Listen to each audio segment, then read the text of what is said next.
জি, আমরা গতদিন আলোচনা করেছি যে জিকির কোরআন এবং সুন্নাহর পরিভাষায় সকল ইবাদতকে জিকিরের আওতায় ইনক্লুড করে, শামিল করে।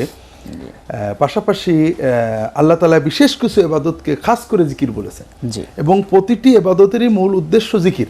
আল্লাহ কোরআন কারিমে বলেছেন, ইন্না আকিমিস সালাতা ইন্নাস সালাতা তানহা আনিল ফাহশাই ওয়াল মুনকার ওয়ালা যিকরুল্লাহ আকবার আল্লাহু ইয়ালামু মা তাসনাউন। আল্লাহ বলছেন, তুমি সালাত কায়েম করো। সালাত অন্যায় এবং অশ্লীল কাজ থেকে বিরত রাখে, নিষেধ করে। আর আল্লাহর জিকিরটাই হলো সর্বশ্রেষ্ঠ। আর আল্লাহ জানেন যে তোমরা কি করো। এই আল্লাহর জিকির সর্বশ্রেষ্ঠ বলতে আমাদের সমাজে অনেক মানুষ বলেন যে সালাত শ্রেষ্ঠ নয়, আল্লাহর জিকির বোধহয় সালাতের বাইরের কোনো জিকির বোধহয় শ্রেষ্ঠ। এখানে এই অস্পষ্টতার কারণ একটাই, যে আমরা কোরআনের আয়াতটাকে নিজের বুদ্ধিতে বোঝার চেষ্টা করছি। এটা যে রাসূল সাল্লাল্লাহু আলাইহি ওয়াসাল্লামের উপর নাজিল হয়েছিল, তিনি এটা বুঝেছিলেন, আমল করেছিলেন, সাহাবীরাও এই কথাটা আমরা মনে রাখতে চাচ্ছি না। সব গোলমালের সূত্র এখানে, যে এই আয়াতটা রাসূলুল্লাহ সাল্লাল্লাহু আলাইহি ওয়াসাল্লামের উপর অবতীর্ণ হয়েছিল, তিনি এটা বুঝেছিলেন, পালন করেছিলেন, সাহাবীদের শিখিয়েছিলেন। এই কথাটা মনে আসলেই সব সমাধান হয়ে যায়। এবং তাকে শেখাবার জন্যই মুআল্লিম করে পাঠানো হয়েছিল। এবং আল্লাহ কোরআনে বলেছেন, ওয়ানাজ্জালনা ইলাইকা যিকরা লিতুবাইয়িনা লিন-নাসি মা নুযিলা ইলাইহিম আও আনজালনা ইলাইকা যিকরা লিতুবাইয়িনা লিন-নাসি মা নুযিলা ইলাইহিম। আমরা তোমার উপরে জিকির, এখানে কোরআনকে জিকির বলা হয়েছে, নাজিল করেছি যেন তুমি তাদেরকে প্র্যাকটিক্যালি বুঝিয়ে দিতে পারো যে আমি কি নাজিল করলাম, সুস্পষ্টভাবে বর্ণনা করে দিতে পারো। এখন এখানে অর্থ হলো যে সালাত কায়েম করো। সালাতের দুটো দিক আছে। একটা হলো সালাত তোমাকে অন্যায় কাজ থেকে বিরত রাখবে, অশ্লীল কাজ থেকে। সালাতের মাধ্যমে যে আল্লাহর জিকির হচ্ছে, এটা তোমার হৃদয়ে যে শক্তি তৈরি করবে, তোমাকে অন্যায় থেকে বিরত রাখবে, সমাজকে ভালো রাখবে, তোমাকে ভালো রাখবে। তবে এর চেয়েও বড় হলো সালাতের মাধ্যমে যে জিকিরটা তোমার অন্তরে গেল। সালাতের উদ্দেশ্য দুটো। প্রথম প্রধান হলো আল্লাহর জিকির, এবং এই আল্লাহর জিকিরের একটা সেকেন্ডারি ফায়দা হলো যে এটা অন্যায় অশ্লীলতা থেকে বিরত রাখবে, হৃদয়কে শুদ্ধ করবে, এবং পরিশুদ্ধ হৃদয় দুর্নীতি, অন্যায়, অশ্লীলতা থেকে দূরে থাকে। তো এই অশ্লীলতা, অন্যায় থেকে দূরে থাকা একটা বড় লাভ, কিন্তু এর চেয়েও বড় লাভ, স্থায়ী লাভ হলো তোমার অন্তরে যে পরিশুদ্ধতা লাভ হলো। তা আল্লাহ বলছেন যে সালাতের মাধ্যমে দুটো জিনিস লাভ হয়। একটা হলো জিকির, এটা হলো সবচেয়ে বড়। আর একটা হলো যে তুমি অশ্লীল অন্যায় থেকে বিরত থাকতে পারছো, এটা ওই জিকিরের কারণেই পারছো। এজন্য জিকিরটা সর্বোচ্চ গুরুত্বপূর্ণ, ওটা একটা সেকেন্ডারি লাভ। এবং পাশাপাশি হৃদয়কে প্রশান্ত করছে। এটা আল্লাহ কোরআন অন্য জায়গায় বলেছেন যে প্রশান্তির বিষয়টা আমরা ইনশাআল্লাহ, জিকিরের ফল কি, জিকিরের ফায়দা কি, এটা আমরা আনবো ইনশাআল্লাহ, আল্লাহ যদি তৌফিক দেন ইনশাআল্লাহ। তো এখন তাহলে সকল ইবাদতই জিকির। আল্লাহ কোরআন কারিমে যেটা আমরা গত পর্বে আলোচনা করেছি, নিজেই বলেছেন যে আকিমিস সালাতা লিযিকরি, আমার জিকিরের জন্য সালাত কায়েম করো। অন্য জায়গায় যেটা আমরা গত পর্বে আলোচনা করছি যে মুনাফিকদের সালাতের ব্যাপারে আল্লাহ বলেছেন, তারা সালাত পড়ে, সালাত কায়েম করে, কিন্তু জিকির করে না। আসলে আল্লাহর স্মরণটা তাদের আসে না, অমনোযোগিতার সাথে সালাত আদায় করে। এই জন্য সালাত সবচেয়ে বড় জিকির, ফরজ জিকির। আর অন্যান্য প্রতিটি ইবাদত, সিয়াম জিকির, এটাও ফরজ জিকির, হজ ফরজ জিকির।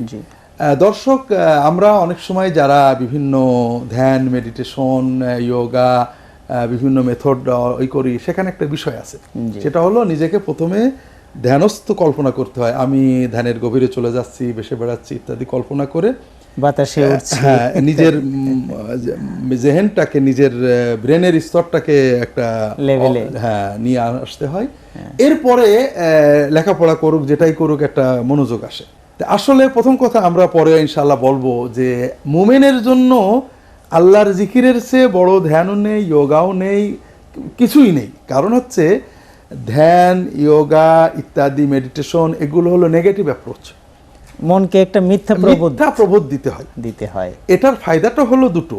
একটা হলো যতক্ষণ আপনি মিথ্যা প্রবোধ দিচ্ছেন, এত দ্রুত প্রবোধ দিচ্ছেন যে ওই সময়টুকু 1 ঘন্টা ও দুনিয়ার টেনশনটা করতে পারছে না। মানে আমাদের দুনিয়াবি টেনশন পুরো সময়টা দখল করে রাখে।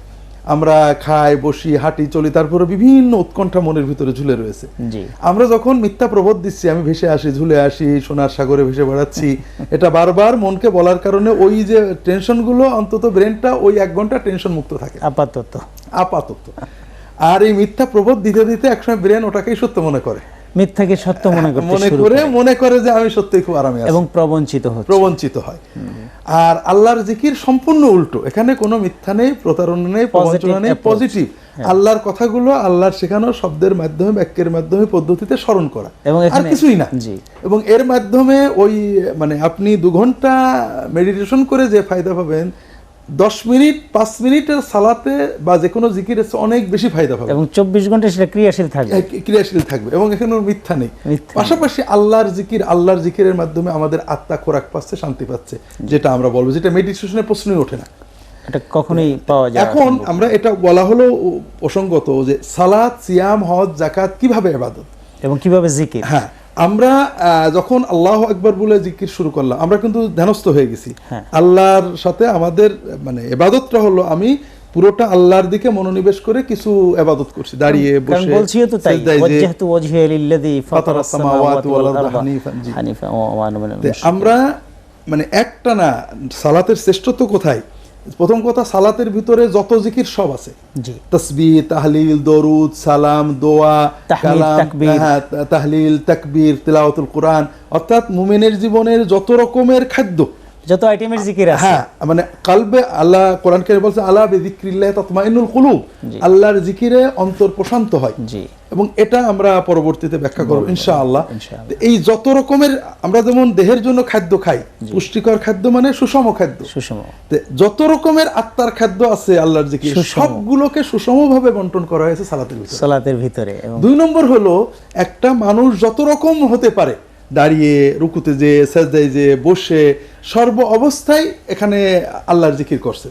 তার মানে আল্লাহর জন্য ধ্যানস্থ হয়ে আল্লাহর দিকে মনোনিবেশ করে, এরপরে সে দাঁড়িয়ে, বসে, সাজদায় যে, রুকুতে যে, বারবার বিভিন্নভাবে সে আল্লাহর জিকিরে অন্তরকে স্নিগ্ধ করছে, বিভিন্ন আঙ্গিকে, বিভিন্ন ভঙ্গিতে। এই জন্য সালাত শ্রেষ্ঠ জিকির। এর ভিতরে, এর মাধ্যমে একজন মানুষ 10 মিনিট হলো, 5 মিনিট হলো যে আল্লাহর সব রকমের জিকির পালন করে এবং আল্লাহর সাথে তার একটা সুসম্পর্ক, দোয়া, আল্লাহর ঘনিষ্ঠ হয়। এটা স্পিরিচুয়ালি এর চেয়ে ঘনিষ্ঠতা আর নেই, যেটা আল্লাহ রাসূল সাল্লাল্লাহু আলাইহি ওয়াসাল্লাম বলছেন, আকরাবু মা ইয়াকুনুল আবদু মিনাল্লাহি ওয়া হুয়া সাজিদ।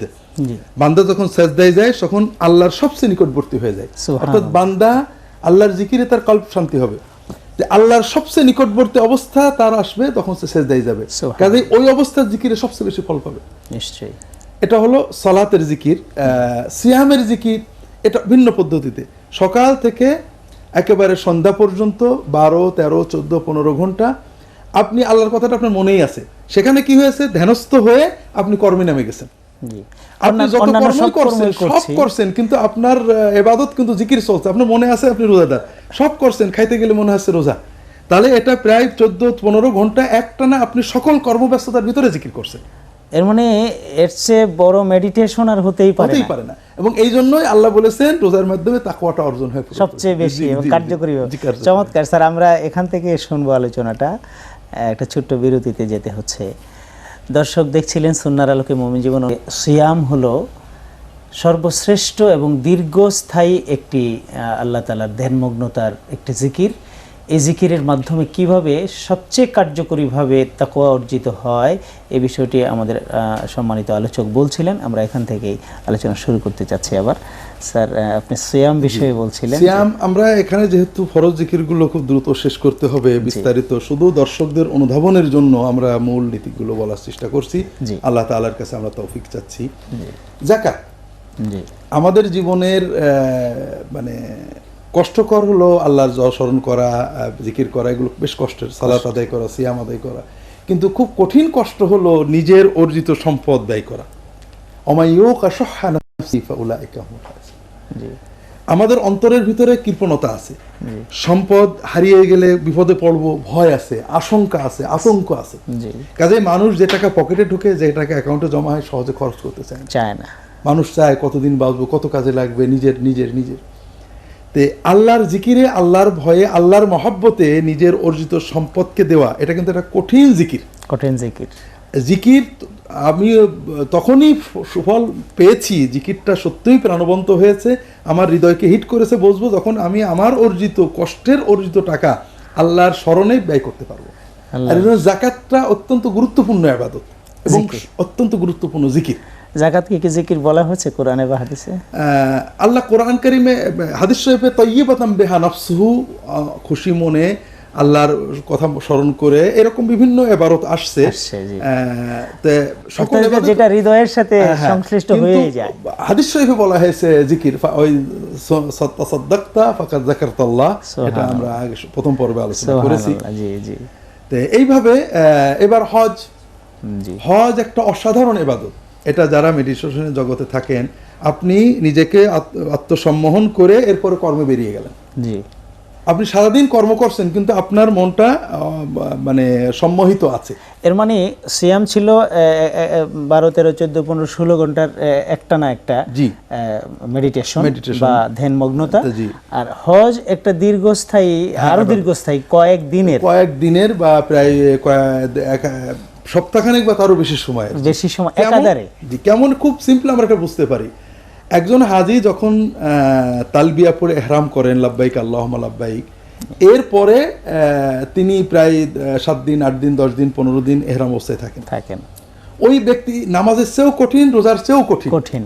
তাকে আল্লাহ বলে দিয়েছেন, যেহেতু ইহরাম করা অবস্থায় আছো, তুমি কোনো সুগন্ধি মারবে না, কাউকে ঝগড়া করবে না, কাউকে গালি দেবে না, কোনো অশ্লীল কথা চিন্তা করবে না, অশ্লীল কথা বলবে না।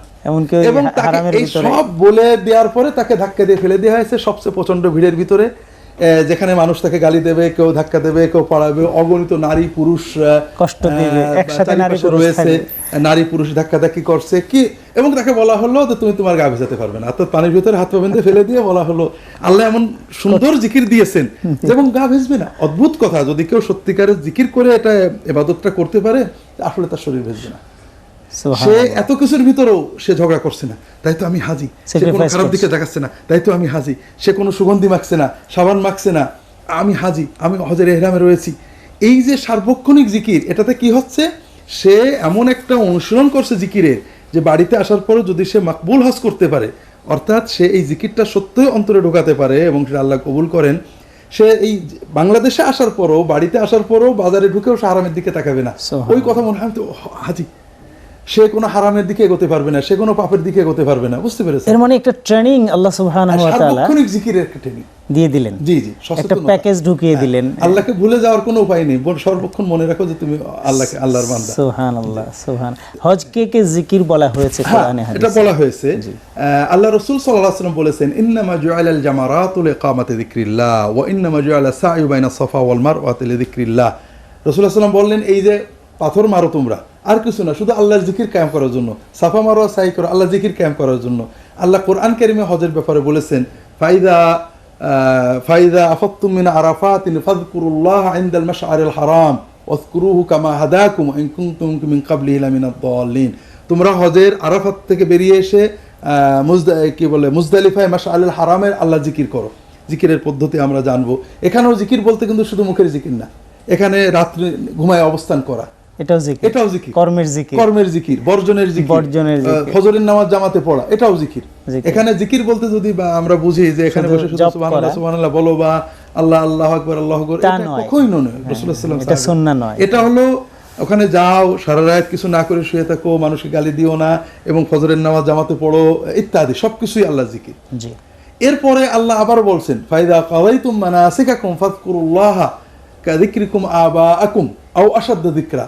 যখন হজের মুজদালিফা সব হয়ে গেল, তখন মিনায় বসে আল্লাহ জিকির করো। সুবহানাল্লাহ। এখানেও আল্লাহর জিকিরটা কিন্তু সবসময় জপ করে না, আল্লাহু আকবার আল্লাহু আকবার লা ইলাহা ইল্লাল্লাহ আল্লাহু আকবার আল্লাহু আকবার লিল হামদ, এগুলো পড়া, পাথর মারা, অন্যান্য হাজিদের কষ্ট না দেওয়া ইত্যাদি, ওই একই ধরনের জিকির রয়ে গেল। সুবহানাল্লাহ। তাহলে আমরা দেখতে পেলাম যে সালাত, ফরজ জিকির, ফরজ সিয়াম, এটাও ফরজ জিকির, যাকাত এটাও ফরজ জিকির, হজ এটাও ফরজ জিকির, আর ঈমান সার্বক্ষণিক হৃদয়ে রাখা, এটা তো সবচেয়ে বড় ফরজ, সবচেয়ে বড় ফরজ জিকির। তাহলে এই ফরজ ইবাদতগুলো, যেটা ইসলামের পঞ্চস্তম্ভ বলে ঘোষিত, এগুলো ফরজ জিকির, এবং এগুলোকে জিকির বলেছেন আল্লাহ কোরআনে নিজেই বলেছেন, রাসূলুল্লাহ সাল্লাল্লাহু আলাইহি ওয়াসাল্লাম বারবার হাদিস শরীফে বলেছেন যে এগুলো। আলহামদুলিল্লাহ। তো স্যার, আমরা চমৎকারভাবে ফরজ জিকিরের পরিচয়গুলো পেলাম, এবং এই ফরজ জিকিরগুলোর মাধ্যমে আমরা কিভাবে আমাদের হৃদয়কে পরিশুদ্ধ করতে পারি, সবসময় আল্লাহ তাআলাকে স্মরণে রেখে আমরা আমাদের যাবতীয় কর্মকে তাজকিয়া করতে পারি, শুদ্ধ করতে পারি, এর একটা ধারণা আপনি আমাদেরকে দিলেন। আমরা পরবর্তী পর্বে ইনশাআল্লাহ আল্লাহ চাইলে আমরা নফল জিকিরগুলো সম্পর্কে আপনার কাছ থেকে শুনবো। তো আজকে এই পর্যন্তই, আমাদের সময় ফুরিয়ে গেল, যদিও ছাড়তে ইচ্ছা করছিল না, তবুও সময় আমাদেরকে এলাও করছে না। তো আজকে এখানেই শেষ করছি। আপনি আমাদের মাঝে কষ্ট করে এসেছেন, আল্লাহ তাআলা আপনাকে জাযায়ে খায়ের দান করুন। বারাকাল্লাহু ফিকুম। সুপ্রিয় দর্শক, দেখছেন